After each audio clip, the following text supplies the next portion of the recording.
ആര്യ ഡ്രൈവിങ്ങിനിടയിൽ തൻവിയെ നോക്കുന്നുണ്ട്. അവൾ മൂക്കും വലിച്ചു കയറ്റി പുറത്തേക്ക് നോക്കിയിരിക്കുകയാണ്. ആര്യ കാർ ഒരു സൈഡിൽ ഒതുക്കി നിർത്തി അടുത്തുള്ള പെട്ടിക്കടയിലേക്ക് കയറി ഒരു ബോട്ടിൽ വെള്ളം വാങ്ങി വന്നു. അവൾക്കു നൽകി. അവൾ അവനെ ഒന്ന് നോക്കി വെള്ളം വാങ്ങി കുടിച്ചു. തൻവി, എനിക്ക് വിശ്വസിക്കാൻ പറ്റുന്നില്ല. വീട്ടുകാർ നിങ്ങളുടെ രണ്ടുപേരുടെയും സമ്മതത്തോടെ തന്നെ അല്ലേ ഈ വിവാഹം ഉറപ്പിച്ചത്? കല്യാണം തലക്ക് മുകളിൽ എത്തി നിൽക്കുമ്പോൾ ഈ ഏട്ടൻ എന്നെ വീട്ടിലിറക്കി തരൂ. നേരം കുറേ ആയി. തൻവി അവൻ്റെ വാക്കിന് മറുപടി പറയാതെ ഗൗരവത്തിൽ പറഞ്ഞു. ആര്യ അവളെ ഒന്ന് നോക്കി കാർ സ്റ്റാർട്ട് ചെയ്തു. തൻവിയുടെ വീടിൻ്റെ അടുത്തായി നിർത്തി. അവളുടെ വീട്ടിൽ നന്നായി അലങ്കരിച്ചിരുന്നു. ആര്യ വീട്ടിലേക്ക് തന്നെ നോക്കി നിന്നു. തൻവി, ഞാൻ എന്താ പറയുക? തൻവിക്ക് എന്ത് ആവശ്യമുണ്ടെങ്കിലും എന്നോട് സഹായം ചോദിക്കാം. ഏട്ടത്തി ആവോ ഇല്ലയോ, എന്നാലും എന്നെ ഒരു ഫ്രണ്ടിനെ പോലെ കണ്ട് ഏതാവശ്യമുണ്ടെങ്കിലും ചോദിക്കാൻ മറക്കരുത്. അവൻ്റെ സംസാരം കേട്ട് തൻവി നിർവികാരത്തോടെ അവൻ്റെ മുഖത്തേക്ക് നോക്കി ഡോർ തുറന്ന് പുറത്തേക്കിറങ്ങി. ഒന്ന് തിരിഞ്ഞുപോലും നോക്കാതെ വീട്ടിലേക്ക് നടന്നുപോയി. ആര്യ അവളുടെ പോക്ക് നോക്കി കുറച്ചു നേരം അങ്ങനെ ഇരുന്നു. പിന്നെ കാർ റിവേഴ്സ് എടുത്തുപോയി. തൻവി ഗേറ്റ് കടന്ന് മുറ്റത്തേക്ക് കയറി. വീട് മുഴുവൻ പല നിറത്തിലുള്ള ബൾബുകൾ കൊണ്ട് അലങ്കരിച്ചിരിക്കുന്നു. ഇപ്പോൾ വരാ എന്നും പറഞ്ഞു പോയിട്ട് നീ ഇത്രയും നേരം എവിടെയായിരുന്നു തനു? കൂട്ടുകാരിയെ കണ്ടില്ലേ നീ? എന്താ നിൻ്റെ മുഖം വല്ലാതെ ഇരിക്കുന്നേ? തനുവിൻ്റെ കരഞ്ഞു കലങ്ങിയ കണ്ണും മുഖവും കണ്ട് ജയ അവളെ സോഫയിലേക്ക് പിടിച്ചിരുത്തി ചോദിക്കുകയാണ്. അമ്മ, ഞാൻ പറയുന്ന കാര്യം അമ്മ സമാധാനത്തോടെ കേൾക്കണം. എന്താ തനു, നീ എന്തൊക്കെയായി പറയുന്ന കുട്ടി? ജയക്ക് വെപ്രാളം വന്നു തുടങ്ങി. അമ്മ, അർജുന് ഈ കല്യാണത്തിന് താല്പര്യമില്ല എന്ന്, അയാൾക്ക് വേറെ ആരെയോ ആണ് ഇഷ്ടമെന്ന്, അവളെ വിവാഹം കഴിക്കൂ എന്ന്. എന്താണ് നീ പറയുന്നത്? ജയ അവളെ പിടിച്ചു കുലുക്കി ചോദിച്ചുകൊണ്ട് നേരെ നോക്കിയത് എല്ലാം കേട്ടു നിൽക്കുന്ന രവിയുടെ മുഖത്തേക്കാണ്. തൻവി ഞെട്ടി തിരിഞ്ഞു നോക്കി. അച്ഛനെ കണ്ടതും അവൾ പിടഞ്ഞെഴുന്നേറ്റ് അച്ഛൻ്റെ അടുത്തേക്ക് വന്നു. വേഗം അയാളെ സോഫയിലേക്ക് പിടിച്ചിരുത്തി. തരുണി, അച്ഛന് കുറച്ച് വെള്ളമെടുത്തേ. അടുത്ത സംസാരം കേട്ടു നിന്നിരുന്ന തരുണിയോടായി പറഞ്ഞു. ഈ സമയം അർജുൻ്റെ വീട്ടിൽ കല്യാണ ഒരുക്കങ്ങൾ നടന്നുകൊണ്ടിരിക്കുകയാണ്. അമ്മ, ആര്യ നീട്ടി വിളിച്ചുകൊണ്ട് അകത്തേക്ക് കയറി. ഞാൻ ഇവിടെ തന്നെ ഉണ്ട് ആര്യ. ഏട്ടൻ എവിടെ? ഏട്ടൻ ഈ നേരത്ത് സാധാരണ ഓഫീസിലല്ലേ ഉണ്ടാവുക? എന്തിനാ ഇപ്പോൾ ഏട്ടന്? അമ്മ, ഏട്ടൻ എന്താ ചെയ്തതെന്നറിയോ? അവൻ എന്ത് ചെയ്യാൻ? സാവിത്രി മുഖം ചുളിച്ചുകൊണ്ട് ചോദിച്ചു. അച്ഛാ, ഏട്ടൻ തനുവുമായുള്ള വിവാഹം മുടക്കി. എന്താ ആര്യ നീ പറയുന്നത്? നീ ബോധത്തിൽ തന്നെ അല്ലേ? ചന്ദ്രൻ അവനെ ഗൗരവത്തിൽ നോക്കിക്കൊണ്ട് ചോദിച്ചു. നോക്ക് ആര്യ, നിന്റെ ആവശ്യമില്ലാത്ത ഈ വെറും വർത്താനം എനിക്ക് തീരെ പിടിക്കില്ലട്ടോ. സാവിത്രിയും അവൻ്റെ മേലെ തട്ടിക്കയറി സംസാരിച്ചു. അമ്മ, ഞാൻ ബോധത്തിൽ തന്നെയാണ്. ഈ കാര്യം തമാശയല്ല, ഞാൻ സീരിയസ് ആയി തന്നെയാണ് പറയുന്നത്. ആ പെൺകുട്ടിയെ റോട്ടിൽ വിട്ട് ആര്യ പറയാൻ തുടങ്ങിയതും നിന്നതും അർജുൻ അങ്ങോട്ട് കയറി വന്നു. ആ, ഏട്ടൻ വന്നല്ലോ. ചോദിച്ചു നോക്കുക അച്ഛാ, ആ പെൺകുട്ടി ഈ കാര്യം നുണയൊന്നും പറയില്ല അച്ഛാ. ഏട്ടൻ പറയുക, വേറെ പെണ്ണിനെ കല്യാണം കഴിക്കാനാണ് താല്പര്യമെങ്കിൽ അച്ഛനോട് പറയുക. ആര്യൻ അർജുനെ നോക്കിക്കൊണ്ട് പറഞ്ഞു. അർജുൻ ചന്ദ്രൻ്റെ അടുത്തേക്ക് വന്നു നിന്നു. തല ഉയർത്തി അയാളെ ഒന്ന് നോക്കി. അച്ഛാ, അച്ഛൻ കേട്ടത് സത്യമാണ്. ഞാൻ തൻവിയെ വിവാഹം കഴിക്കാൻ ആഗ്രഹിക്കുന്നില്ല. എന്താ അർജുൻ നീ പറഞ്ഞു വരുന്നത്? അതെ അച്ഛാ, നിങ്ങളുടെ ഇഷ്ടമായിരുന്നു തൻവി. എന്നാൽ ആ കുട്ടിയെ കാണാൻ ഭംഗിയില്ലേ, വിദ്യാഭ്യാസമില്ലേ, കുടുംബമഹിമയില്ലേ, പിന്നെ എന്താ നിനക്ക് പ്രശ്നം അർജുൻ? അച്ഛാ, എനിക്ക് വേറെ ഒരുവളെ ഇഷ്ടമാണ്. അവളെ ഞാൻ വിവാഹം കഴിക്കും. അവളാണ് അശ്വിനി, എൻ്റെ കമ്പനിയിലെ ഓർണർ, വലിയ ബിസിനസ് മാമ്രാട്ട് ഗിരിധർ മുതലാളിയുടെ ഒരേ ഒരു മകൾ അശ്വിനി. കേട്ടുനിന്ന ആര്യയും സുരേഷുമെല്ലാം ഒന്നു ഞെട്ടി. നോക്ക് അർജുൻ, നമുക്ക് സമൂഹത്തിലൊരു നിലയും വിലയുമുണ്ട്. ഒരാളോട് വാക്ക് കൊടുത്താൽ അത് മാറ്റി പറയാൻ തറവാട്ടിൽ ജനിച്ചവർക്ക് യോജിച്ചതല്ല. ചന്ദ്രൻ അവനെ മനസ്സാക്കി കൊടുക്കാൻ ശ്രമിക്കുന്നുണ്ട്. അച്ഛാ, ഞാൻ എൻ്റെ കാര്യം പറഞ്ഞു. നിങ്ങളെല്ലാവരും കൂടെ നടത്തി തന്നാൽ സന്തോഷം. അർജുൻ അതും പറഞ്ഞ് റൂമിലേക്ക് നടന്നു. തൻവിയുടെ വീട്ടിൽ ഈ വാർത്ത കേട്ട ഷോക്കിലാണ് എല്ലാവരും. ആരാ മോളോട് പറഞ്ഞത്? രവി തൻവിയെ അടുത്തിരുത്തി ചോദിച്ചു. അർജുൻ നേരിട്ട് പറഞ്ഞതാണ് അച്ഛാ, അയാൾക്ക് വേറെ അഫയർ ഉണ്ടെന്ന്, അവളെ കല്യാണം കഴിക്കൂ എന്ന്.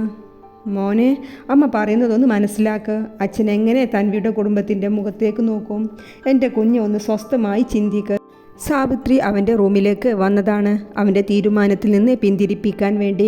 അമ്മ, എൻ്റെ അഭിപ്രായത്തിൽ നിന്നും ഇനിയൊരു മാറ്റവുമില്ല. ഞാൻ അശ്വിനിക്ക് വാക്കു കൊടുത്തു കഴിഞ്ഞു. അർജുൻ ബാത്ത് ടവൽ എടുത്ത് ഫ്രഷ് ആവാൻ വാഷ്റൂമിലേക്ക് കയറി. സാവിത്രി അവൻ്റെ ബെഡിലേക്ക് ഇരുന്നു പോയി. രാത്രി ഫുഡ് കഴിക്കാൻ വന്നതാണ് അർജുൻ. അച്ഛാ, ഇങ്ങനെ പ്രശ്നം വലുതാക്കാതെ. എൻ്റെ ഭാഗ്യം തെളിഞ്ഞു വന്നതാ. അത് കണ്ടില്ല എന്ന് നടിക്കാൻ എന്നെക്കൊണ്ട് പറ്റില്ല. ചന്ദ്രൻ അവനെ വീണ്ടും മനസ്സിലാക്കാൻ നോക്കിയതാണ്.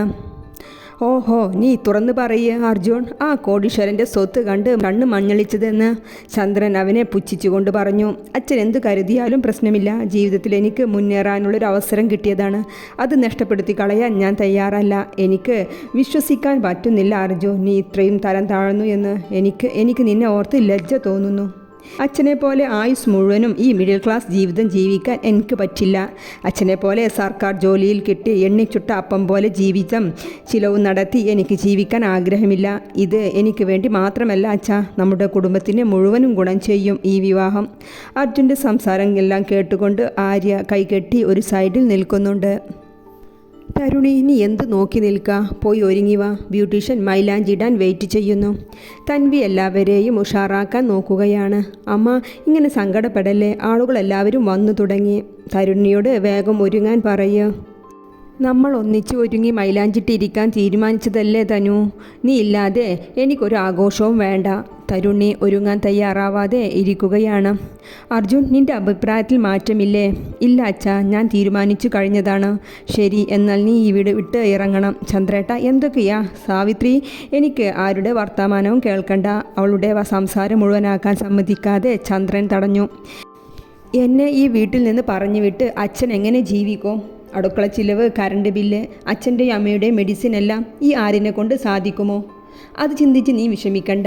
നീ വളരുന്നതിന് മുൻപും ഞങ്ങൾ ഈ വീട്ടിൽ ജീവിച്ചിരുന്നു.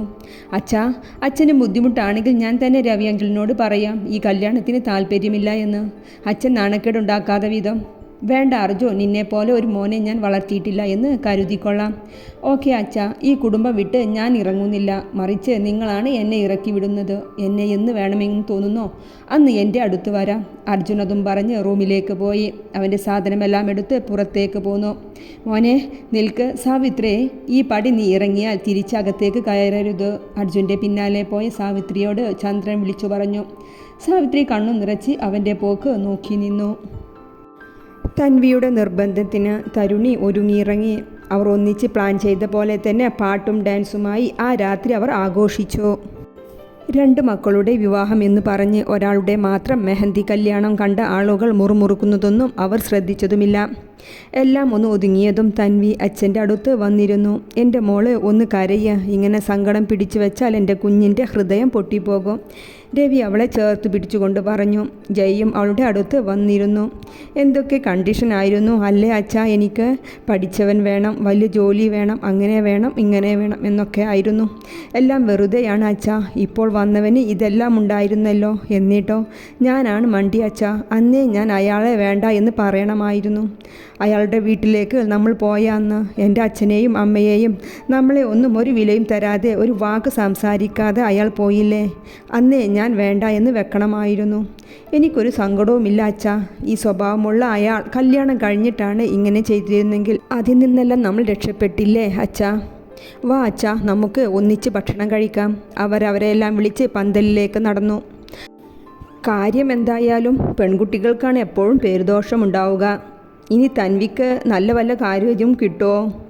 കുടുംബത്തിൽ വല്ല ചെക്കന്മാരും ഉണ്ടെങ്കിൽ അവനെക്കൊണ്ട് തരുണിയുടെ കൂടെ കല്യാണം നടത്താൻ നോക്കി രവി. അങ്ങോട്ട് വന്ന രവിയുടെ ഏട്ടൻ്റെ ഭാര്യ ശീലവല്യമ്മയുടെ അഭിപ്രായമാണ്.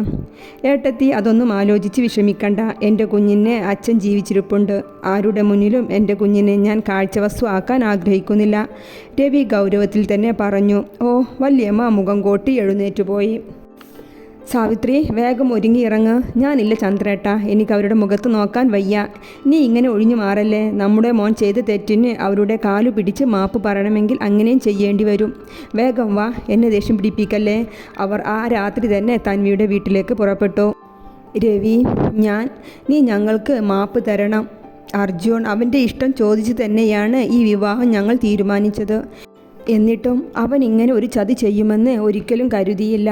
നീയും നിൻ്റെ മോളും ഞങ്ങൾക്ക് മാപ്പ് തരണം. ചന്ദ്രൻ, ഞങ്ങൾ ക്ഷണിച്ച് നാളെ വരുന്ന ബന്ധുക്കളോടും നാട്ടുകാരോടും എന്താണ് പറയേണ്ടത്? ഒരു കല്യാണമല്ല, 2 മക്കളുടെ കല്യാണമാണ് നാളെ നടക്കാനിരിക്കുന്നത്. മൂത്ത മകളെ ഇരിക്കെ ഇളയവളെ എങ്ങനെ ഞാൻ താലി കെട്ടി പറഞ്ഞയക്കും? നിങ്ങൾക്ക് ഇവിടെ വന്ന് മാപ്പ് ചോദിച്ചു പോയാൽ എല്ലതും കഴിഞ്ഞു. എൻ്റെ മോളുടെ ഭാവി അത്. രവി, നീ പറയുന്നതെല്ലാം കേൾക്കാൻ ഞങ്ങൾ ബാധ്യസ്ഥരാണ്.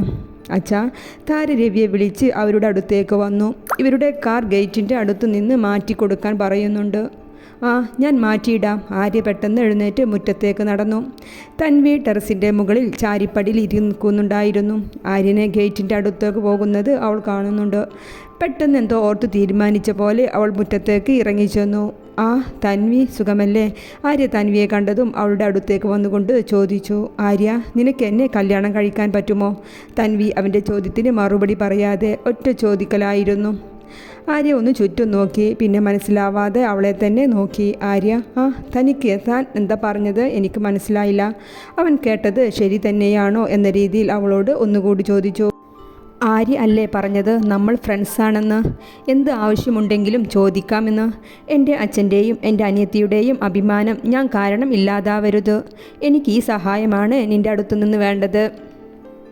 എന്നെ ഹെൽപ്പ് ചെയ്യാൻ പറ്റുമോ? അവൾ അവളുടെ ആവശ്യം വൃത്തിയിൽ പറഞ്ഞു കൊടുത്തു.